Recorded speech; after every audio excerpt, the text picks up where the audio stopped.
Oh, bloody hell. Really?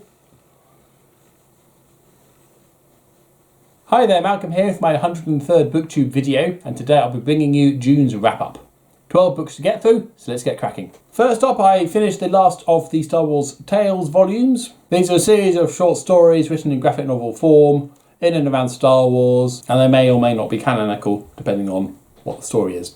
This book sees a slightly different change of format in that rather than just a bunch of random stories, these are set sequentially from the Knights of the Old Republic all the way through to the New Jedi Order. The last two volumes were a little bit hit and miss. Thankfully, this one's back true to form, and these are all really good, solid stories. But the ones that stood out for me were Nomad, which is a serialised story following a lightsaber-wielding character as he chases a dark force user across the wilderness, but every now and again stopping and helping out the locals from whatever issue they've got at the time.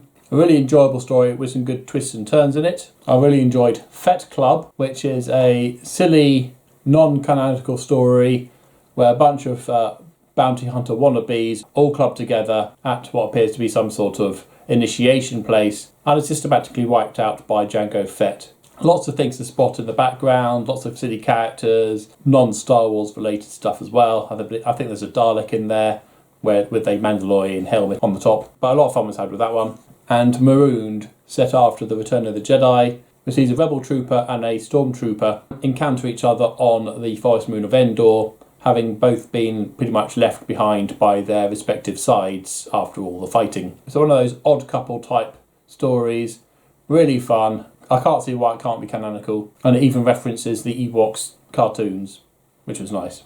A superb finale to a series, booktastic. And after that, I finished reading I Shall Wear Midnight by Teo Pratchett. This is the fourth Tiffany Aching story, and I read this to my children. And this one sees Tiffany Aching, who's now a proper witch. Now she finished her training, and she's now living her daily life, doing the various things that a witch does, which mostly involves looking after the elderly, cutting toenails, delivering pigs, that sort of thing. Unfortunately, this sort of storytelling goes on for a bit longer than necessary. There's also some quite deep stuff in here, particularly dealing with a teenage girl being beaten by her enraged father and losing the baby as a result of it, and his subsequent attempted suicide. So on the one side you got the little blue Nat McFeagle running around shouting Clivens and being hilarious. You then have quite a dark subject matter to go with it. It pulls no punches, and it shows life is, people being fundamentally people. And unfortunately, although it's all quite poignant and quite vivid, it's not terribly relevant to the story per se, which doesn't actually kick off as a story until about 2/3 into the book, when finally things start happening which are plot driven. Once the plot starts getting going, it's really good, and it plays out like most Discworld stories do, in that you don't necessarily know which way it's going to go, but you're going to enjoy the ride. But there's an awful lot of unnecessary preamble of a day in the life of a witch, which we didn't really need. And I think we're about halfway through when one of the boys turned around to me and said, "Where's the story going to start?" Which, is not a great sign. I do believe it redeems itself in the end, it's a good ending, but it took too long to get there, really. I can't say it's merely worth reading, because it's a Discworld book, but I would say it's worth buying for completeness sake. You've got the rest of the series. It'd be daft to leave this one out. It's not horrible by any means. It's not a bad book. It's just not as good as the others. And then I read my book of the month, which was Firefly, Big Damn Hero by James Lovegrove, with the story concept by Nancy Holder. I've done an individual review for this one, so I'll leave a link to that below.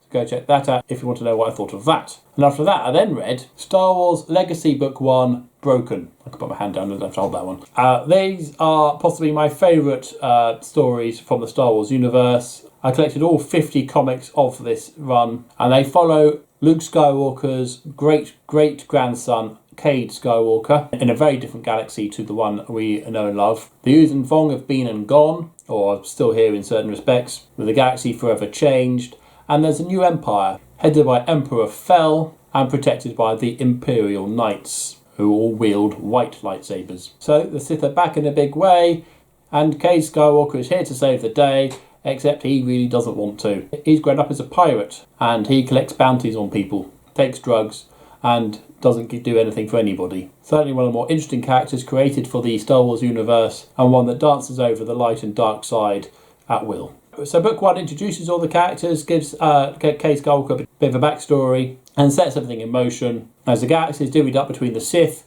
the Empire, and the remnants of the Republic and the Jedi Order, the latter two which are pretty much defunct by now. Really great stuff. Booktastic. And after that I then finished reading The Edge Chronicles, Midnight Over Stormfract by Paul Stewart and Chris Riddle. And this is the third book of the Twig sequence. Twig is now a Sky Pirate captain, and he goes on a mission to go and find out what happened to his father out beyond the Edge in the Great Storm. There he learns a great and terrible secret, which he then abruptly forgets as he and his crew are scattered far and wide across the Edge, and in his amnesiac state he then has to try and track down his crew members, while the big threat that he's completely forgotten is potentially going to destroy everything. Now book 1 was a bit bland. It had some interesting characters in it, but it was merely a journey from here to there, new characters, from here to there, new characters, and the story panned out pretty much like that one. Book 2 was much better. Storm Chaser had a really good plot in it, with quite a lot going on, but also a pretty high death count. You didn't want to get attached to any of your characters because chances are they weren't going to survive. So what did I think of book 3? Probably the best of the bunch. I think certainly we have a little bit more of book 1 with the journeying, and book 2 with the plotting, with a happy mesh with a good selection of characters and locations, but with a real purpose for each scene change, as it were. And yes, we do lose some characters, but they're not like dropping like flies every second. We do actually get to hang on to some of them for this one, which is quite nice.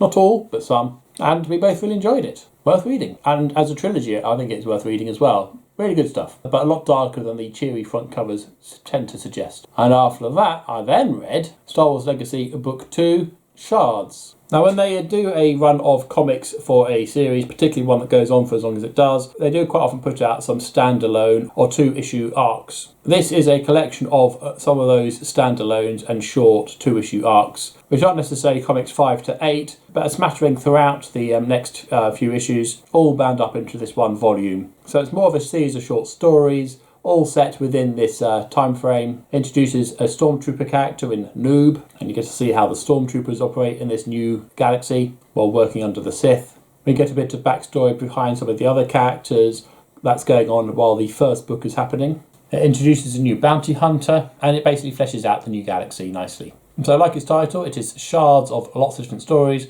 but really great stuff as well.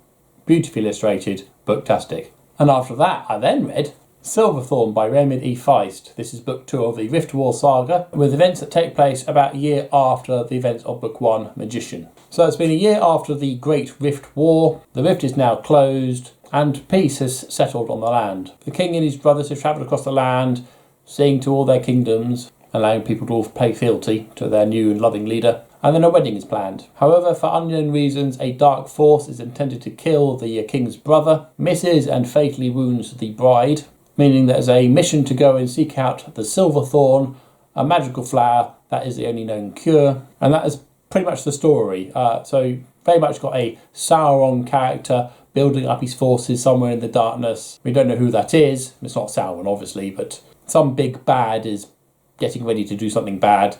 He needs the king's brother to be dead first to make it happen. And there's a quest to go and get a thing. In a lot of ways, it's a pretty standard fantasy book. It's very male-centric. The females here are pretty much princesses wafting around in palaces, doing whatever it is that princesses do, or their wives being wifely, or mothers being motherly. And there's an elf queen, but she's pretty much elf queenie. But apart from that, I really enjoyed it. It's very easy to read, and even though it was over 400 pages, I whizzed through it quite quickly. And I'd say buy it. And after that, I then read Jack the Bodiless by Julian May. This is book 2 of the Galactic Milieu series, or book 1 of the Rebellion trilogy. I count Intervention as book 1 of the Galactic Milieu series. So humanity has been given a membership in the Great Galactic Club, known as Galactic Milieu. But they have to behave, they're on probation, as their mental powers are getting stronger and stronger, and they're potentially going to be the strongest of all the alien races, because humans, yay. And it follows the Vemillard family, told from the point of view of old Uncle Rogie, who has a regenerative gene, which means he never gets any older than he is. Book 1, he told the story of his own childhood and upbringing,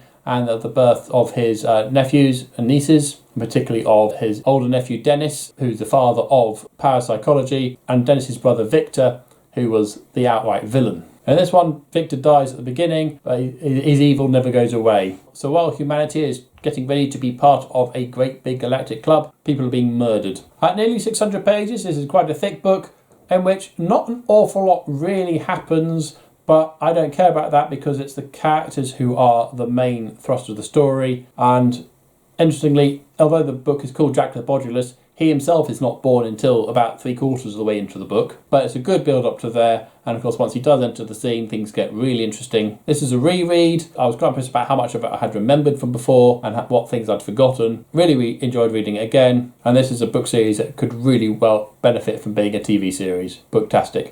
And after that, I then read Truckers by Terry Pratchett. This is book 1 of the Bromeliad trilogy, also known as the Gnomes trilogy. And this one, a bunch of gnomes living in a field are fed up of dying and getting eaten by foxes, so they hitch a lift on a van and find themselves in a department store, funnily enough inhabited by a bunch of other people of their own kind who only consider the outside to be a myth. Unfortunately, they soon discover that the store is just about to be demolished, and so they have to try and convince the gnomes who already live there that yes, there is an outside, and yes, the universe that they know is going to blow up. But it's okay, because you can just step out the door and there's more going on out there. Really funny, one of Terry Pratchett's earliest books, but already he's pointing out how human beings are fundamentally human beings, or how gnomes are fundamentally gnomes. Buy it. From one Terry Pratchett to the next, I finished off with A Reaper Man, which is the 11th Discworld novel, and the second novel that prominently features Death, the anthropomorphic personification. In this one, Death is pretty much fired from his job for taking too much of an interest in the human beings he reaps. He's given an hourglass of his very own, and he goes into the world to go and live. And of course, whenever public service stops working, things start going wrong, and reality starts going wrong very badly. And it's down to elderly wizard Windle Poons, who on his deathbed finds a new lease of life, so to speak, as Death fails to come and claim him, and the now zombie Windle Poons tries to save the day, once he knows just what's going on. Absolutely funny stuff, some really clever ideas in here. I like to look at life and death and all that, but without being morbid. And it certainly compounds upon the previous book in that it's cementing down some of the characters.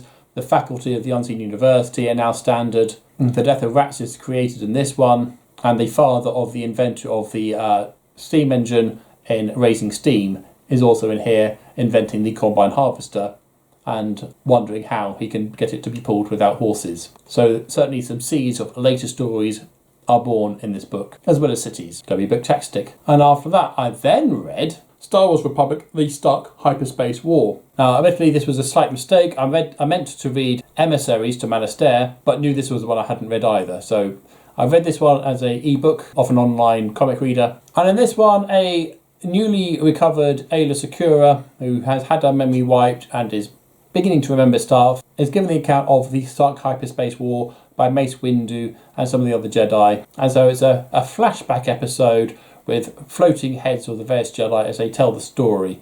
Not the best decision, I think. It really sort of detracted from the actual storytelling itself, having this multi-time-lined thing going on of this is what it was back then. You know, why it couldn't just be of the story, I don't know, but never mind. I also found the artwork compared to the rest of the Republic series a little bit more cartoony. The rest of the Republic is much more gritty and realistic to a degree, whereas this one is a lot more base colours, different art style, but it's very different from the rest of the series, which is interesting. Anyway, so I've never read the Stark Hyperspace War before. I wanted to read it, and so I got to. The Stark Hyperspace War is all about a pirate by the name of Stark, who, along with the Trade Federation, comes up with a ploy to ramp up the price of the Bacta, which is a medicinal healing stuff. You see Luke Skywalker floating about in it after getting rescued by Han in The Empire Strikes Back. This is all set before The Phantom Menace, and you can see certain elements of setup for The Phantom Menace in this book. Also, I really enjoyed it. It's got a lot of my favourite characters in it. It's got Quinlan Vos as a younger character before he loses his mind and goes all moody. You've got Ayla Secura, but she's just sitting around looking a bit dazed as she's still trying to remember. And you've even got a Wookiee Jedi as well, which is pretty cool. Yeah, a lot of fun. Just I didn't enjoy the storytelling style of it, but I would buy it if I could get hold of a copy, which I haven't, so I haven't.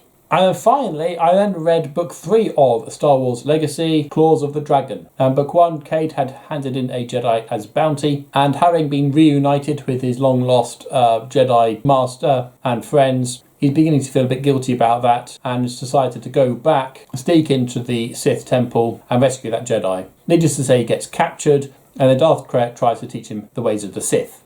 So something we've seen before with Quinlan Vos, who sort of throws his lot in with Darth Tyrannus, or Count Dooku, pretending to be a Darksider, all the while being a spy and being undercover. Kay Skywalker tries the same sort of thing, but is possibly in over his head. Really good stuff, some very clever storytelling here, and with some interesting twists and turns as well. We learn a few interesting truths about the new bounty hunter, Morrigan Cord, as well. Booktastic. So there we go. I think I had a pretty good month this time. Lots of very high scoring books there. A lot of rereads, I know. All the legacy books I've read before, Jack the Bodulus, Truckers, Reaper Man, Archer Where Midnight, Star Wars Tales 6. It would have been quicker to mention the books I haven't read before. But that's why we have books, so we can reread them. So what books do you like to reread? What's your most reread book? Mine's Jurassic Park. So answers below in the comment section. So I'd love to know, answers below. And as usual, if you have nothing... So I'd love to know, answers below. And as usual, if you have nothing nicer, then please keep it to yourself. Thank you, and until next time, see you later.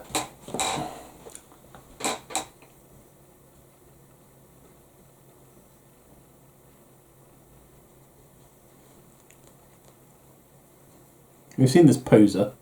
Yep. Is he in your shop? Oh yeah.